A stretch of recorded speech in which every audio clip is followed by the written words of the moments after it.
Little sneak peek of our guest there at the beginning. Little sneaky peek action.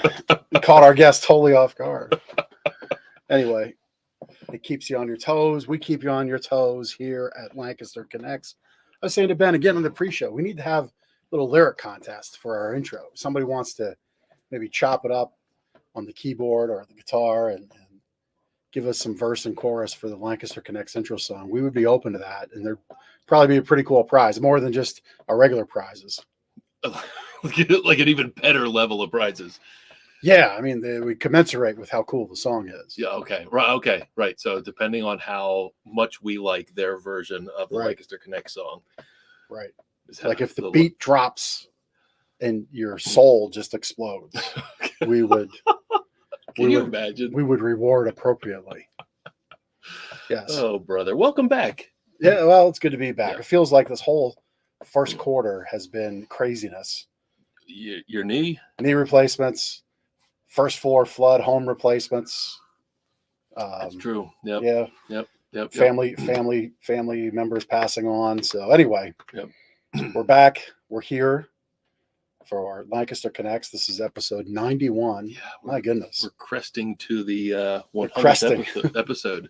Like I was saying, we've got shows booked through Memorial Day, and I think that'll get us pretty darn close. Yeah, I think that show the week before Memorial Day is either 97 or 98, and then sometime in June, right there, we're gonna have to figure out something big, something for the fans and the people for episode 100 for sure. Maybe we will play the theme song live as the intro. Yeah, it'll be Chris recording me attempting it in all the episodes till then. A mashup. We need a keytar for that. Mashup. Who are we talking with the, or did I dream this? The keyboard blowing the thing? We talked about it 2 weeks ago. Okay. I think that's when we first started talking about the lyrics. With that instrument. Yeah. Yes. We're doing the whole Jimmy Fallon thing. That's right. Yeah. And there was a name for it, which I can't remember the name of it. I'm sure there we go. Melodica. Yep. Yes. Yep. Yeah, we had a Goodwill version of a melodica. We didn't have the tip there for the thing. Right. So right. You need the tip. Yeah, we just blew into the cracked hole at the top of it. It was terrible. But it made music and we had fun as kids, and that was that. But hey, thank you for watching. This is the show about the big and little businesses in town, whether that's businesses or charities. Anybody that's doing good, we like to kind of put a spotlight on. And that's what our show is about. Lancaster Connects, connecting our watchers and listeners to the community through two crazy guys sitting in a mattress store that just feel good about giving back. And that's what we're here to do. And so we have some fun, we have some laughs, and that's the show we've got. Yeah, right? we laugh. We laugh. I don't know if anybody else laughs, but we laugh. That's for sure. So at any rate, we've talked about prizes. So yeah, seriously, if you want to do lyrics, you just might get something real special. But if a mattress? Well, that's what I'm thinking. I mean, hey, let's do it. No, Ben, we're going to give them an HVAC system. A new VCR. Right.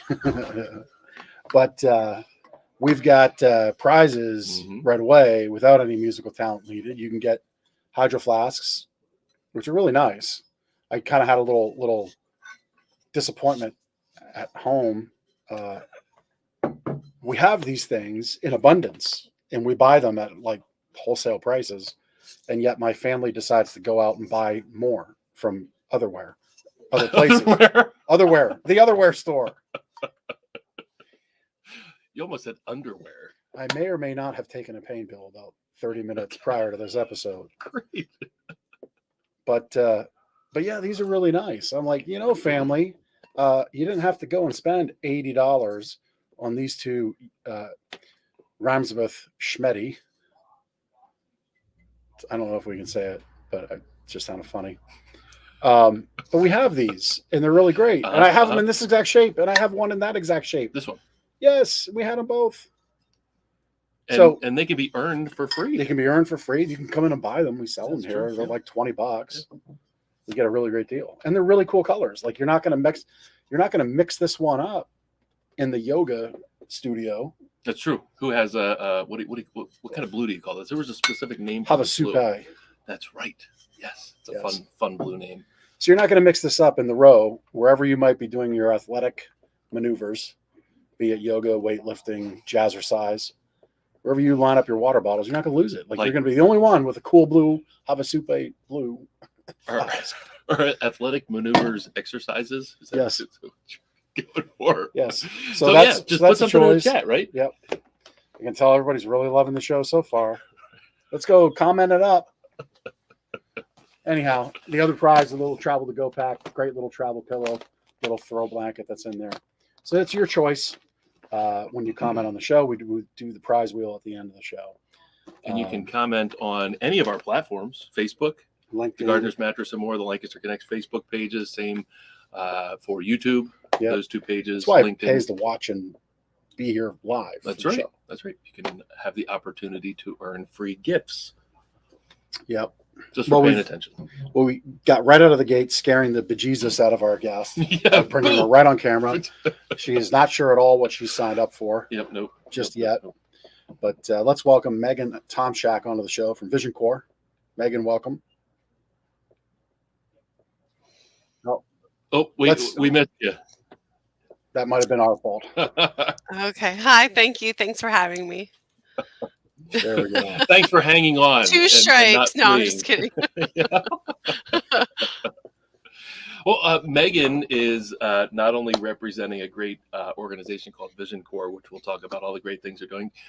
Megan is also a gardener's customer. Thank you, Megan. Yes, thank you.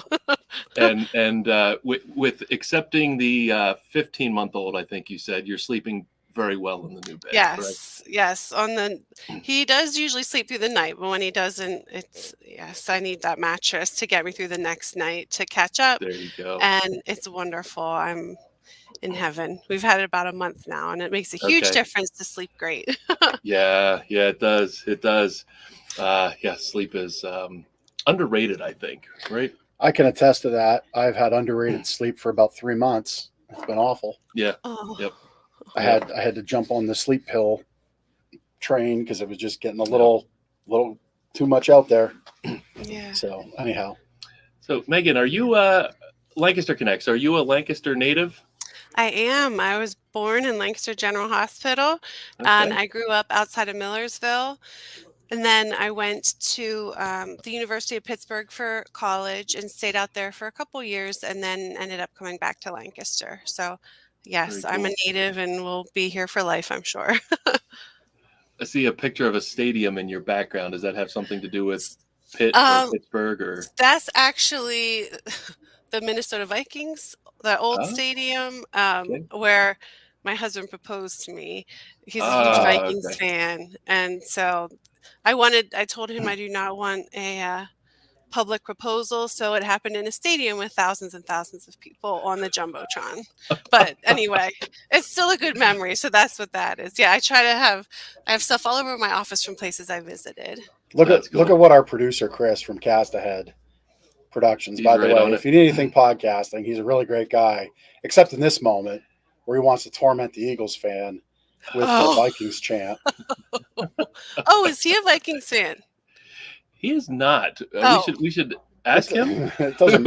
He's a fan of. I'm surprised. Yeah, he's a Detroit Lions fan. So okay. He's had he's just years like, of torment and torture, and his happiness has to ride on your happiness and our happiness and all the other 31 teams' happiness. Sorry, Chris. He knows it. We've talked about it. We're cool like that. That's great. Football. So give us the rundown on VisionCorps. So VisionCorps is Lancaster's local blind association. We have been here almost 100 years. In 3 years, it'll be 100 years that we've been serving the Lancaster community. We also serve York, Adams, Chester, and Lebanon counties, but Lancaster is where we started and where we have been the longest and have our biggest client base. So we provide services to people experiencing vision loss and people who are blind. it's important before I go on to say people who are legally blind, less than 10% of them are totally blind. So one misconception we find when we go and talk to the public is that people think you have to be totally blind to get our services, which is not accurate.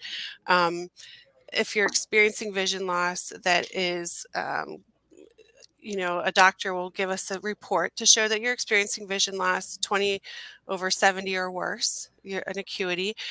We can provide services at no cost to our clients that qualify. And then those services include rehabilitation, um, orientation and mobility instruction, which is the science of safe travel, using a white cane, getting to your mailbox to check the mail, getting to gardeners to look for a mattress, anything like that, getting from point A to point B. Our orientation mobility folks will help. We have social workers. We have access technology specialists. So anything to help someone who is blind continue to live their life as they did before they started to lose their vision. We say people who are blind can do anything sighted people can do except drive. That's illegal, but they do have those self-driving cars now. So our goal is to meet our clients, where they want to be. That's an interesting viewpoint. Yeah. Mm-hmm. With the advent of self-driving car technology, maybe down the road that'll happen for folks that are blind. Yeah, that's the biggest hurdle, I think, for a lot of our clients when they lose their vision and they can no longer drive, because that's a huge part of being independent, is being able to get up Sure. and go whenever you want, to go to the grocery store or go out to eat, anything. You just hop in your car and go. But if you're blind, you can't rely on that. We've had people that have had to move to places with public transportation, be on a bus line so they can get to work or any of these other activities they need to do. So definitely transportation is the biggest hurdle to get over, as far as getting back into your normal routine, usually if you've lost your vision. What's interesting, social media must have figured out that we were going to be talking today, because I think it was last night or this morning as I was just scrolling social media, the video popped up where there's a bill reader for somebody who's visually impaired. So it reads the end of the bill, and it must announce or it indicates something, that it's a $5 bill or a $20 bill.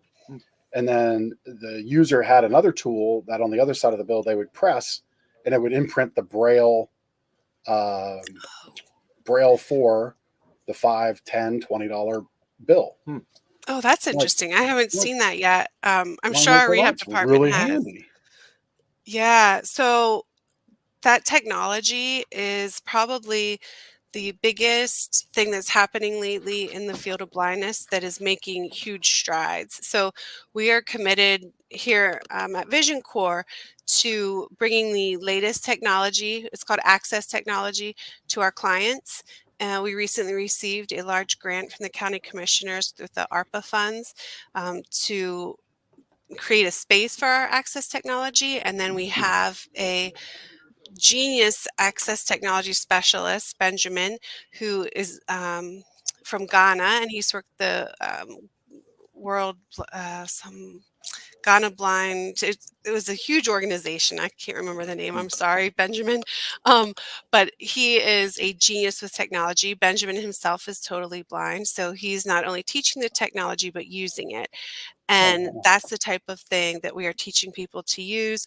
If you have a smartphone, I don't know what I can say on here, but one that is named after a fruit, right off the shelf, those devices are all accessible.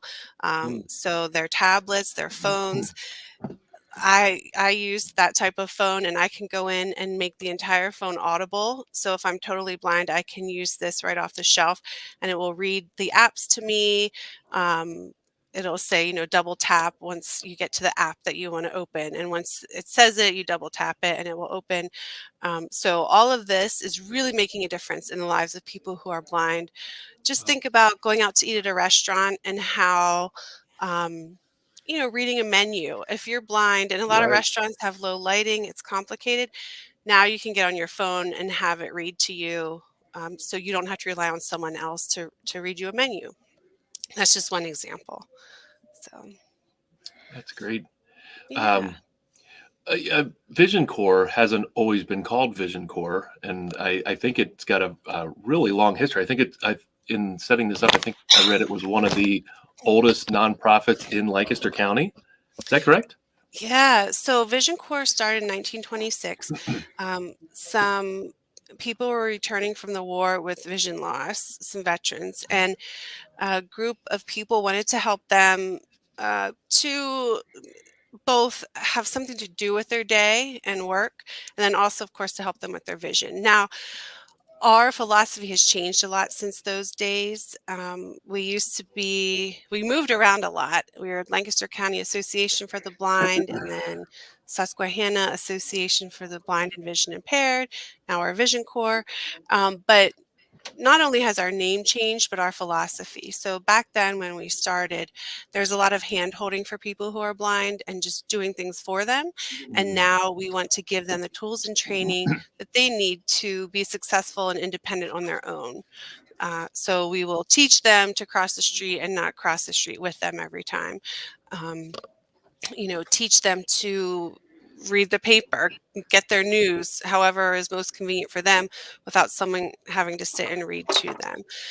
So, along with our name, our philosophy's changed and our achievements have changed and gotten better every year. That has to be a frightening proposition, I would imagine, for the first time as somebody who's visually impaired to outright blind crossing the street for the first time. Yeah, so I can't say that can know even close to what it's like. But a few years ago, I used to live downtown within walking distance of VisionCorps. We're right down on Queen Street across from the bus station. And for a week, I wore different types of simulators to simulate vision loss. And on the last day, I was totally blindfolded, and someone came, our orientation mobility instructor came to my house, and he kind of served as what a dog guide would be to someone who is blind. So I literally held onto a harness and was led by him to work. It's probably about 6 blocks is where I live. And the things that you don't notice every day that I would walk to work, things I never noticed that stand out when you lose your vision. So you use a white cane or a dog guide for things that are on the ground that picks up, an uneven sidewalk, or if you're approaching a road, you'll feel the sidewalk dip, but it doesn't pick up things above your waist. So there's utility boxes on poles, on utility poles that you've probably walked by a million times but never realized they were there. But if you are blind, you could walk right into them because there's nothing above Yeah. you. Um, Cars parked on the sidewalk that had happened, walk right into a car. But crossing the street, I was standing there and I was waiting, and I said to him, like, "Well, aren't you going to go?" He's like, "I don't know when it's safe to go. I'm a dog." He's like, "I'm here to protect you." So I learned that the dog guides don't Wow. actually lead you across the street. You tell them forward. And if a car is coming, they won't go, but they don't know when to lead you across the street. And so, yes, that was very nerve wracking. You are trained to listen for cross traffic and different sounds. And actually, electric cars have made that more difficult for people who are blind because they Yeah. can't hear them. So we're here to do that. And I will say, Lancaster County is very lucky to have VisionCorps. Not all counties have agencies like ours, and they would rely on support from the state, which is very overwhelmed right now. So if I were ever to, unfortunately, if I would ever lose my vision, I'm fully confident in our services and very lucky to live in Lancaster and have them. Wow. Yeah. Wow. That's a pretty wild what you just shared there. The evolution and the fact that electric cars are typically synonymous with self-driving cars. So that's a Oh, great yeah. plus. But then as they become more and more prevalent and on streets, also does create somewhat of an issue. Yep. So Don't electric cars now have to make a sound?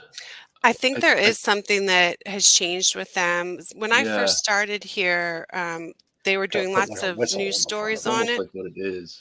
Yeah, like a hum or something. Yeah. Yeah. We don't have a hybrid vehicle, but we have something that's like battery assist. Kind of goes back and forth between a gas and a I guess a hybrid battery. And I know it makes a specific sound. Oh, okay. A sound like you wouldn't expect a car to make, but it's so like if you're backing up and there's a kid back there, or somebody that's visually impaired would at least hear that sound, Yeah, because you yeah. don't hear a motor. Yeah, things you It'd be don't think funny of. if,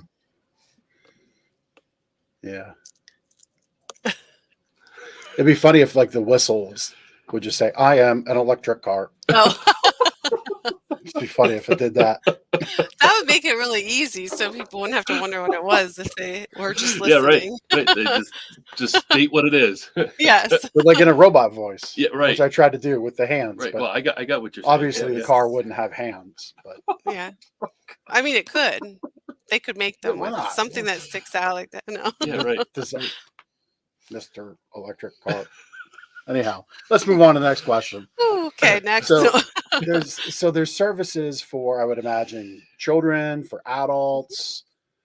So talk us through that. Yeah, we serve all ages. And like I said, all of our services are at no charge. So it doesn't matter your age, your income level, you can get services from us at no charge. Our youngest clients are perhaps the most vulnerable. It's a very low incident rate of vision loss amongst children. So a child who is blind may be the only child probably in their classroom for sure, but also probably in their entire school. So they would not have really any peers to talk to regularly about their challenges. So we provide services to the kids, but then also offer opportunities for them to get together with each other in different recreational activities. We've done scuba diving, um, kayaking, cooking classes, acting classes, music classes, all these things that are fun for the kids, but what they don't realize is they're also learning to support each other while they're having fun because they're That's amongst their cool. peers. So any age children we serve, and we serve, I think it's important to say, their whole family. So when a child is born, and right away, if there's vision loss, it's a process for the family to accept that, just as it is for an adult who loses their vision in their 80s. Suddenly, it's a big change, and there's a grieving process that goes along with it. So for the children, we're there to support both the child and their family. And we serve people all the way up to, I think our oldest client was 104 or 105, and all had different goals, and we worked to meet all of them. With our kids, we do help them as they grow. So once they get into high school, we have a program called STEP, Student Transition to Employment Program, to help them prepare themselves for employment, hopefully in mainstream employment, and help them to prepare for interviews. Because when you are being interviewed, if you're blind and you're being interviewed, it's awkward sometimes for the interviewer too, because they can't understand how you could work on a computer if you don't have vision, or how you could do certain things. So being able to teach them how to advocate for themselves helps them to move forward with their employment. And as they grow, they just grow with us in all of our programming. Kind of piggybacking on what you were saying about for the youth, you have prevention services that you offer for youth, correct? Yeah. So if any of you have kids and they were screened in preschool, it was probably us that screened them. So Okay. we screen throughout our whole program around 10,000 children every year for vision impairments. And this is not a doctor's exam, and it's non-invasive. It's not like the old school where you held up a thing and covered your eye and read a chart.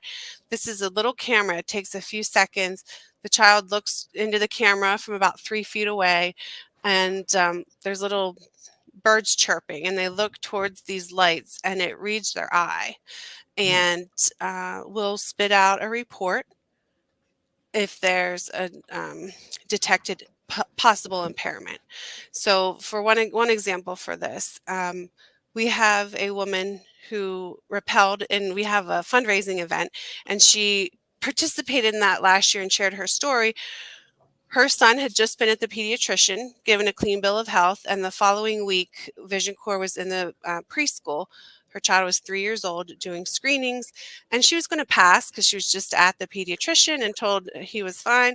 But she went ahead; it was free, so she went ahead and had him screened. And we did not detect vision in his one eye. There was no vision at all coming through his one eye. And they did it again, and it was the same reading. So we called the parent and said, you really need to get your son to an eye doctor as soon as possible because we're not detecting any vision in his one eye. And it turned out this little boy had a cataract covering 90% of his visual field in that one eye. And he likely had this since birth, and that's all he knew. So he couldn't say, I can't see out of this eye. Like you or I could tell if our vision is worsening, but as a child, they can't tell and they overcompensate for it.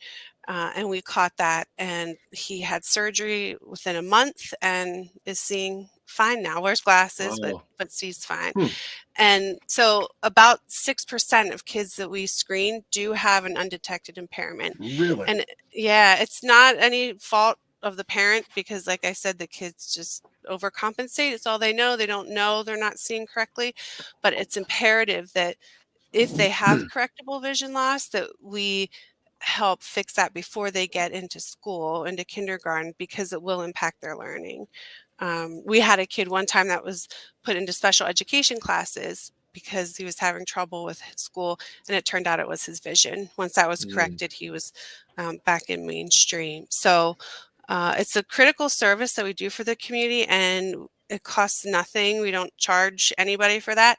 And then if a child needs a doctor's exam, we have a voucher program if they can't afford it. If their family is underinsured or can't afford an exam, we have a voucher program where they can get a free eye exam and free basic frames and lenses for eyeglasses. So yeah, that's a prevention service we're really proud of here. That's unbelievable. I didn't realize it would be 6% of kids that you screen would have a vision impairment of some kind. Yeah. I mean, off of the 10,000 number, that's 600 kids a year. Yeah. Sometimes it's higher too. I know 1 year it was closer to 8%, but yeah. Wow. Hundreds of kids. And so if you have a child that's in a preschool or a grandchild that's not getting these screenings, maybe tell them about us because we're always trying to get into new locations, daycare, schools. This screening specifically is for ages 6 months to 6 years. That's where the camera works best. After that, we encourage annual eye exams, but we want to correct stuff before they start going to school. Yeah, for sure. You also have services for businesses, correct? Like there's a whole side of So all of these services I'm talking about cost us around $1.5 million a year to provide to the community. And to pay for that, we rely on support from the community and fundraisers, but we also have a division that fulfills contracts for businesses. The majority are with the federal and state government. One example of what we do is helmet pads for the U.S. military. So right here in downtown Lancaster, 75% of all the helmet pads worn by the entire U.S. military come out of our building. They start at a company in Ohio, and then they come to us in a sheet, like a set of pads for in the helmet, come to us. We screen print them with tracking information. They get cut out here. We package them and we ship them to the troops or to the helmet manufacturer. But 75% of all pads worn by the entire U.S. military are coming out of downtown Lancaster. And the best part is the labor to manufacture these is being done by people who are blind. Wow. So the national unemployment rate for people who are blind is around 70%. And we're trying to chip away at that with every job that we can to employ someone who is blind. Right now, I believe we have over 80% direct labor being done by people who are blind. To keep these contracts, we have to have at least 75% direct labor, but we usually exceed that. So that's one of the type of contracts we do a lot with the military. We package rice that's in Lebanon County, but we do food packaging that goes all over the country. Something that everybody, well, most people here would see are delineator posts on the side of the highway. Those reflective posts that you see, all along the turnpike and any state road, they came out of our facility. So we Are make those them here. those are the ones that are on like the metal stake that sit off on the shoulder, or are These are these the on ones that go down in the PVC. concrete? So these are PVC pipes. Some get attached to, there we go. Okay. My guy brought that up. So they've jumped around. Those do come out of York now, but they were out of Lancaster. But yeah, that's a picture of them. They're the PVC. We do all different colors. We do them for the entire turnpike. They're made to withstand getting hit like 3 times. So when it snows, when we have a hard winter with the snow plows, we get a lot of business, which helps to fund our services. So we like a nice So good you guys like winter a nice here. white Yes. winter. Yes. Yeah. Um, Yeah. So this winter was a little rough then for you yeah, as far as because you just didn't delineator have too post much. Yeah. orders go. Yeah. But yeah, so all these contracts we do are twofold: to provide employment to a severely underemployed segment of the population, but then also the revenue um, from these contracts help support our services. How many people do you employ? Overall, we have around 160 employees. Wow. And Great. yeah, about 75-80% are blind. The only Now, position, go ahead. just out of sheer curiosity, so are you? I mean, obviously, you want to provide a safe place of employment, and this might sound harsh, but I'm not really trying to say that. But you have a safe place of employment for people that are blind. Hmm. But does it stand to reason that you might have a couple more accidents than a place that doesn't have people? Um, So, like, do you get penalized for that? oh Like from a yeah. workers' comp perspective, an OSHA perspective? Yeah, we're held to the same standards as any other Really? business. We're ISO certified, if you're familiar with ISO. Yeah. It's a quality, um, I can't think of the word, but yeah, quality management system. Hmm. Yeah, we're held to the same standards. Just we make our buildings accessible to people who are blind. So in the like factory area, I guess you could call it, or the industry, the walkways have raised tape on either side. So imagine a big concrete floor, but then wherever it's safe to walk, it's outlined in raised tape. So the So kind of raised like tape isn't, guardrails. yeah, but it's tape on the ground, Right. but enough that a white cane could pick up, oh, that's the end, but it's also bright yellow. So if you have some vision, you can see where you're supposed to be walking. Everything is kind of modified and outfitted to be safe. Okay. Yeah. I Yeah, mean, I asked the question not to excuse anybody from setting up an unsafe place, but it sure. just like it dawns on me. Okay, you have folks that are visually impaired, Hmm.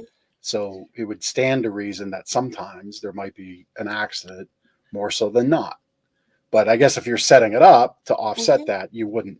Is that what happens? Yeah, and we're not gonna. Well, I'd say we wouldn't pick something like welding, but actually we did look at a project that had welding involved, but you just get a machine that can do that piece safely, and people who are blind could operate that machine. Um, Yeah. I'm trying to think of an example. Like for the pads, they come, like I said, they come in the sheet and a click press cuts them out, which is extremely sharp, but there's safeties on it. Both hands have to be pushing 2 buttons before that will click down. So there's no Right. way someone could have the operator could have their hands in there. Um, Sewing machines, we have a lot of sewing machine operators who are blind for our sewing projects, and those are outfitted with certain plates and stuff. So they Hmm. know when to stop sewing on a certain piece of material. It's hard to explain without having it in front of me. Yeah. Um, But I would but imagine, yeah, yeah, their spatial awareness comes into play, right? As somebody who's visually impaired or blind, you just kind of that muscle memory yes. overtakes around the equipment. right? Yep. Yes. Yeah, and I would say, I mean, I feel like if we would look at, we have very few accidents in the workplace. I've been here 16 years though, so I can think of a few, and it's usually people that are sighted that are getting in accidents because it's you're probably a little more careless, I guess, and Hmm. nonchalant than someone who's blind that's being extra careful.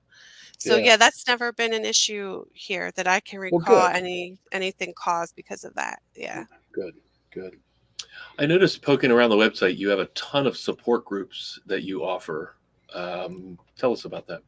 Yeah, so that's part of our services for our adults. And this is something interesting that came out of the pandemic. So we always had support groups. We had, like I said, we're in several counties. So we had a support group for each county, just a general support group, and a social group for people to socialize with their peers. And then we had a few in different retirement communities because if they had enough clients, we could host a group there. When the pandemic hit, we realized we needed to do more for our clients who sometimes are already more shut in than people who are sighted because of the challenges associated with transportation. So they may be in their homes more. And we definitely wanted to keep them active somehow. So we added support groups virtually. So for example, we added a white cane users group. So white cane is something a lot of people think of when they think of people who are blind. It helps them to navigate. But there may have only been 5 people in Lancaster that wanted to be part of a white cane user group. But then there might have been, 3 in York County and 6 in Chester County. So by hosting these events virtually, we could bring all the counties together and get a big enough group to really make an impact. So we started adding groups left and right. We have a book club. We have a VIP group, which is vision impaired professionals. We have a women's group. There's certain things that women mostly have to deal with when they're blind, is like applying makeup. They would talk about that for someone who is blind. Unique circumstances that women face. So we have a women's group. And we actually, I talked to one client who said, I would imagine safety would be one of those things for women who are blind. Unfortunately, "Oh, you know what? We have done um, self-defense classes for our clients." Yes, I think um, the majority of people who are blind, I would say, work to avoid I mean, you never know when something's going to hit, but if they're right, going out at night by themselves, they may make sure they have someone with them, which I would do too right, as someone who's sighted. So it's more avoiding it, but we have offered self-defense classes for both men and women. Probably more women did take those classes though. sure, sure, But yeah, that's a good point. yeah. Didn't mean to distract you there No, that's off okay. of the different But kinds yeah, of we had support groups. lots of great support groups that came out of the pandemic, and now we keep doing it because we've gotten such a good response to it. Um, and quite frankly, it's a better use of our time and resources because we can do it virtually instead of having to drive to each location. We are bringing a few back in person, but a lot are remaining virtual so we can have the biggest impact. Yeah, it's something that I've never paid attention to, I suppose. But you've referenced specifically white cane Mhm. a handful of times. Is that is a white cane an indicator of somebody who is completely blind, or are there different? So for the most part, to use a white cane, so there's some people who we have employees here who know their way around the building who don't use a white cane here. But if they travel and they're going somewhere unknown, they will use a white cane just Okay, as a extra means of extra protection and um, to give themselves more confidence as they're traveling through, sure, say, an airport or something. But generally, yes, people using white canes have lost enough vision that it's hard for them to see things that you and I could see on the sidewalk. Cracks in the sidewalk. Uh, it- they don't have to be totally blind though, but their vision is impaired enough that they need this extra sort of help to navigate wherever they're going. So there's not like a color code pursuant to degree or severity of eyesight that's been lost. No, Okay, white I just cane. wasn't sure if there was something like that. Yeah, and I mean, we have employees, like I said, who can walk around downtown perfectly fine and confidently, but they go somewhere else. They take that just to help them be confident in where they're going independently. I will say the white cane, there is a law. If you're driving and there's someone using a white cane, the law is to yield to them, to slow and let them navigate. Now, And is that regardless of crosswalk or any? I mean, obviously, if somebody's in the street, you should yield to the person. I don't know the. I don't want to misquote that, so I'm not sure if it's just. I just think you're supposed to yield to the white cane. Probably parking lots, that sort of thing. Yep. If it's any of our clients, they are trained to cross at a crosswalk. It's very dangerous to cross anywhere else for anyone, but especially for someone who's blind, because they're listening for those traffic cues. If you would see someone with the white cane, if you're just out walking around, the biggest thing I can tell people is don't assume that they want or need to be helped, and certainly don't touch them. Don't grab their arm and say, "Oh, I'll help you cross the street." People appreciate being asked, "Would you like help? Can I help you? Can I help you cross the street?"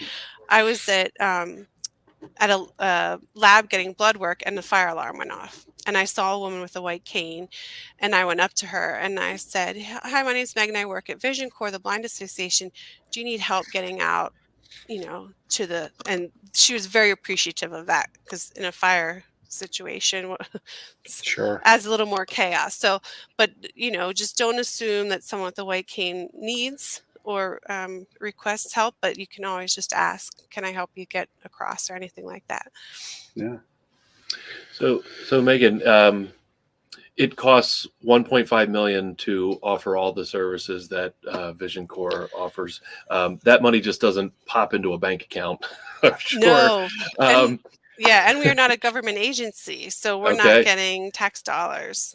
Yep. So obviously fundraising is a big deal, and I understand you've got a big event coming up. Because money just doesn't drop out of the sky.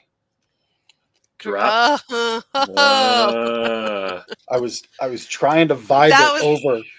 I was trying to like vibe it over to him. I didn't get it. That was day late, dollar short. No. Yeah, right. So, yes, the eye drop is a rappelling event. We're doing it for the 4th time this year. We started in 2019. And right now, if people are watching on the screen, there's an image of our website, and the gentleman featured on our website will be doing this for the 4th time, and he's raised thousands and thousands of dollars for us. Wow. He himself went blind when he was in his 30s, very, very suddenly, and has come a long, long way. He's one of our employees and biggest advocates.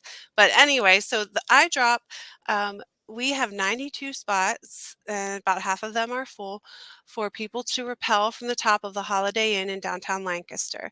And in order to get that opportunity, you have to fundraise at least $1,000 for VisionCorps.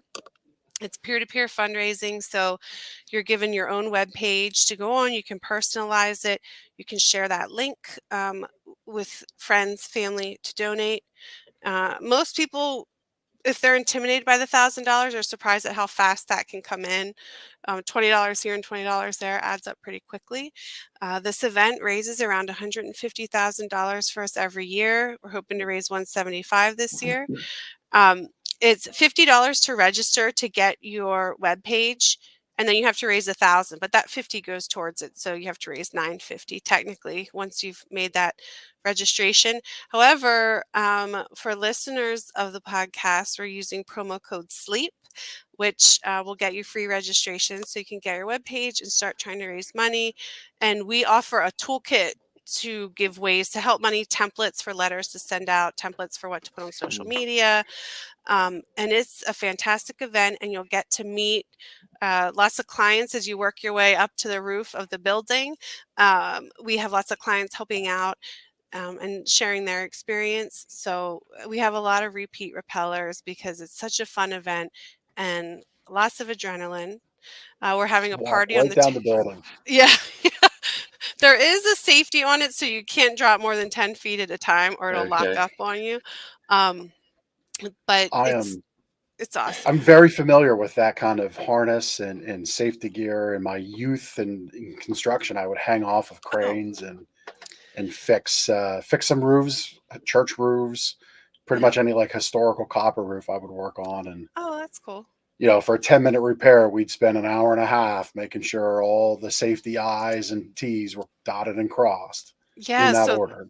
it's interesting you say that because it takes about an hour from when people register till they get up to the building, and it's about a 10-minute rappel. The average is 10 Hmm. minutes to get to the bottom. Some take a minute, some take 20 minutes, but Yeah. average is So 10. we go to idrop2023.org. That's the site, idrop2023.org.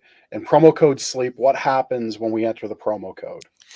Your registration will be you will not pay anything for registration. It's free. Oh, wow. Look at So that. it's $50.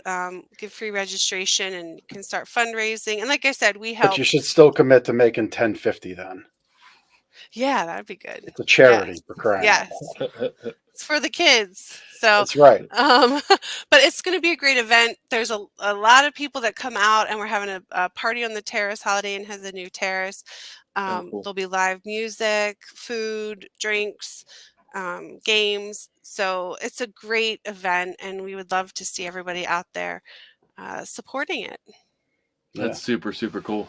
Are there any other ways that the Lancaster community can support VisionCorps, like volunteers or other Yep. ways that you fundraise? How else can Yeah, we help? thank you for asking. We do have, we can always use donations, and they can donate through the iDrop site just to the event itself or through our website.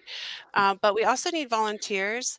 F- Mostly, we need volunteer drivers, and it's just a few hours a month Hmm. for these support groups, actually, the ones that we have in person to help our clients get to the agency to participate in these support groups.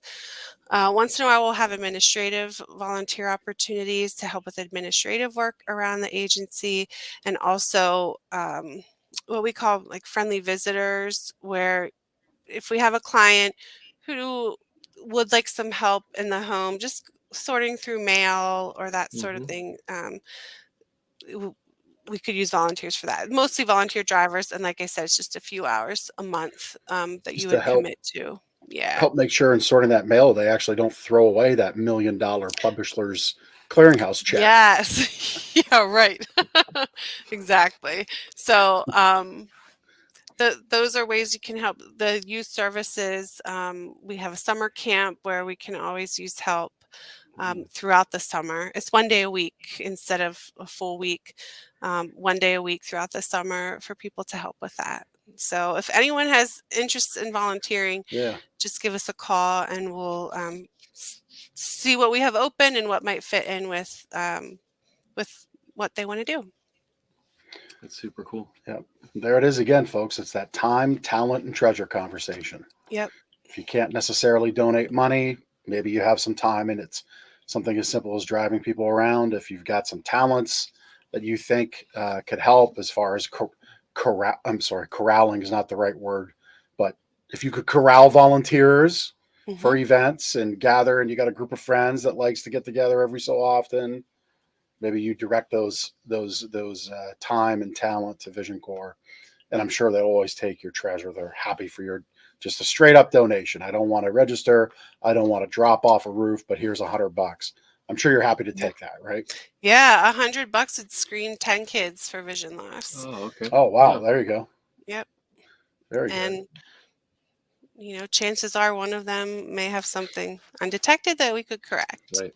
Right. Yeah, very cool. So, Well, Megan, this has been a lot of fun. yeah, Appreciate thank you you so much. sharing all that you're doing and for sharing some laughs and giggles with us. Now we get to know you a little better with our connection cocktail moments Okay. in time. Yeah, it's high stress here. I know. It's eye drop rappelling and then connection cocktail. I know. It's a lot. In terms of like, Put you on the spot. All right, I'll go Okay. first. What's your favorite thing to do in Lancaster? So now with the weather getting nicer out, I'm reminded of all the great produce stands in Lancaster to go shopping for fresh produce at all of our Amish farms. Because when I lived in Pittsburgh, I thought when I went to school in Pittsburgh, I'm like, where are all the roadside stands for me to get fresh produce? So now that the weather's gotten nicer, that's one of the things I love about Lancaster and going around to different stands and gardening, all the great greenhouses and stuff around here that I took for granted before I left for a few years. That's like the Seinfeld episode where Kramer was getting the fruit from the local guy, the local stand, and he's made a comment about getting fruit at a grocery store, and your comment reminded me of what melon was it? Mackinac peach. Was it the Mackinac peach? Or that was maybe Something George. like I don't know. It was something. An orange melon of some sort. Yeah. It's all mealy. Right. All right. Question 2. Also about food. Do you have a favorite restaurant in Lancaster? I mean, what are we talking? Pizza? Like, there's so many great restaurants. How about within walking distance of your building? On Queen Street. So, help you narrow it down a little bit too. Yeah. So, well, I have to say the Imperial's great. They help host the event, the iDrop, for a really nice place to eat. I like Josephine's downtown. But I'll also give a shout out to the House of Pizza. I think that VisionCorps gives half of their sales. They have everything: salads, sandwiches. But yeah, there's a great salad bistro. Goes on a pizza.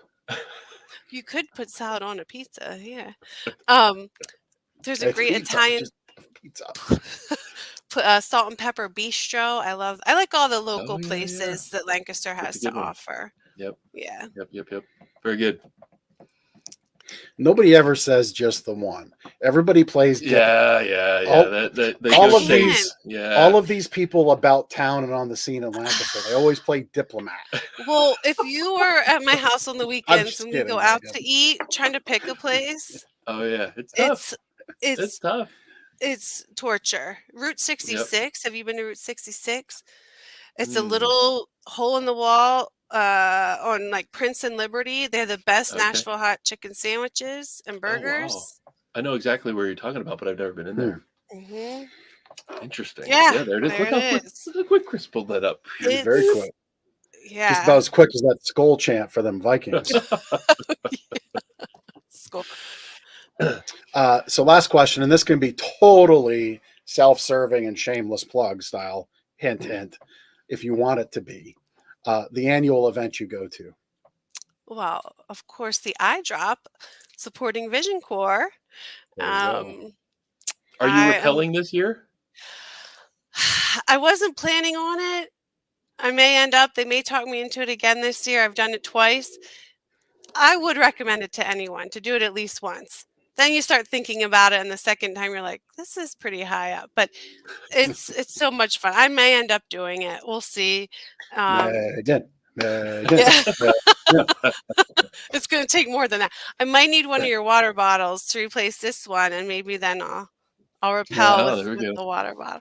No. But yeah, the iDrop, I'm definitely there every year. And I do like other charity events that Lancaster County has. There's lots of great events here in Lancaster to support. Yeah, absolutely.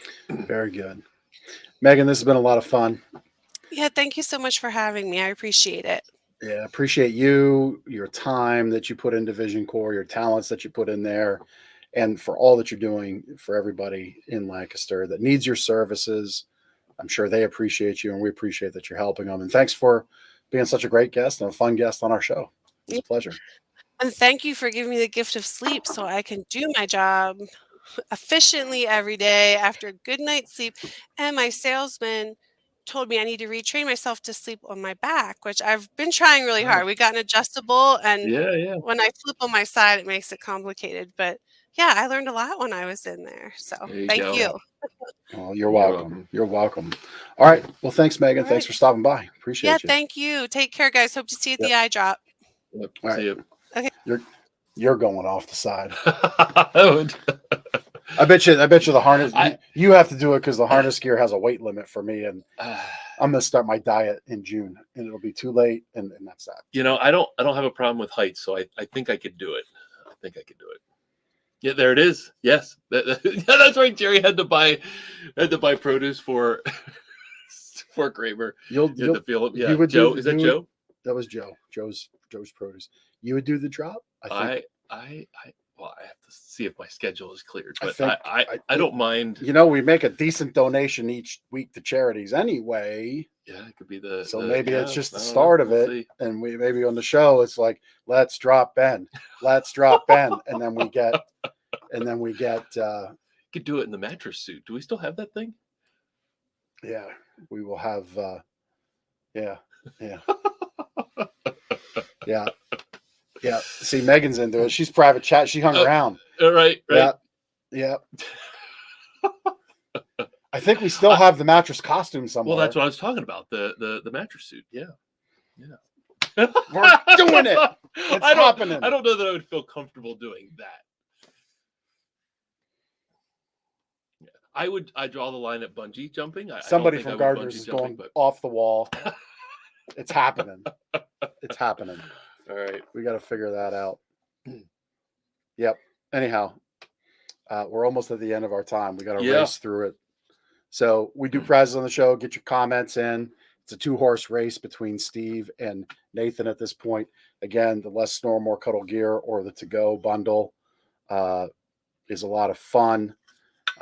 If you want to be a guest on the show and you want to laugh it up and deal with some of our sophomoric to juvenile humor at times, but really showcase your amazing charity like VisionCorps that's really helping our community, or you have a business that has a culture of giving back to the community, we'd love to have you on. We got a couple of those coming up. You go to lancasterconnects.com/guest, and that gets the ball rolling, and we get you booked on the show. My Sleep Better tip, and it is in the Sleep Better book, we'll mail you a book right here. Mail you your own fancy copy of Sleep Better. This is about following your natural body rhythms and the time you sleep. So if you can think of sleeping in 4.5-hour increments to 6-hour to 7.5 hours to 9 hours, I will tell you what little sleep I've been getting. If I can fall in those increments as best as I can, it's mostly been like 3 and 4.5 as I've been dealing with the knee recovery, because it's very painful to lay flat and in one spot for a certain amount of time. That's been very helpful. And then I just kind of get up and deal with it, and then I get back in that chunk of time. So that's been very helpful. More great tips. Go to gardnersmattressandmore.com/sleep-better, and we'll mail you a copy out for free. All right, testimonial time. This week, a handwritten testimonial came in last week. We see this theme fairly often in what we do. Mattress that's not very old. Somebody may have invested in somewhere else. They're frustrated because they thought the mattress was going to last 10, 15 years or whatever. Maybe they were told that. Maybe it was just in their head. But the mattress is worn out more quickly than they thought it would, and it's not as firm as they want it to be. So, often mattresses will do this as the cheap soft foam padding wears out on top and people are sleeping in this trough. So this is Tom. Tom just wrote his old mattress wasn't firm anymore and caused a lot of back pain. Of course, body is out of alignment, spine is out of alignment, right? They knew they wanted a more firm mattress and one they could flip over to get more years out of it. And they were taken to by our salesperson, taken to a product that was exactly what we needed. And they thought our service was excellent and not pushy at all, very pleasant and helpful. So it's one of the reasons why we carry flippable 2-sided beds. Not that we're going to say a mattress is going to last twice as long as a warranty or twice as long as 10 years, like 20 years.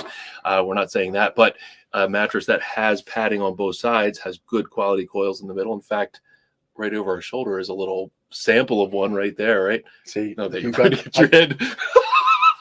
I always get it wrong. I've always gone the wrong way at first. But, good quality coils in the middle, equal amounts of padding on each side, and not like really thick, overly soft, cheap foam padding. And that's what happens with some like big, thick pillow top beds. They start to sag. And once it starts doing that, there's no saving it. So flippable beds, good quality padding, good quality coils, flip and rotate, even wear and tear, longer lasting mattress. So Yep. if that sounds like something you are looking for, we're your source, baby. That's it. That's what I got. Did you just use my babies? I did use your babies.